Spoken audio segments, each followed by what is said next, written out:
oração estava Catarina, quando o Senhor a quis agraciar com a presença da Virgem Mãe Divina e um dom celeste a ela confiar. Era Maria, nossa alegria, que na medalha assim se fez mostrar. Mãos estendidas, graças sentidas, a quem quiser com ela caminhar. E ao redor do quadro iluminado brilhava a prece cara a todos nós.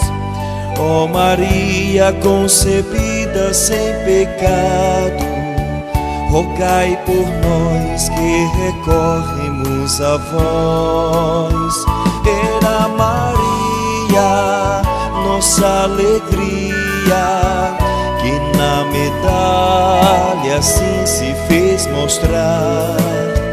Mãos estendidas, graças sentidas, a quem quiser com ela caminhar.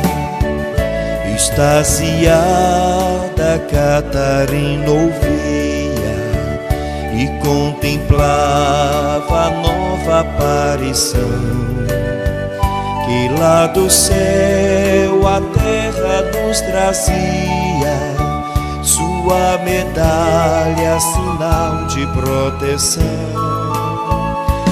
Era Maria, nossa alegria, que na medalha assim se fez mostrar. Mãos estendidas, graças sentidas, a quem quiser com ela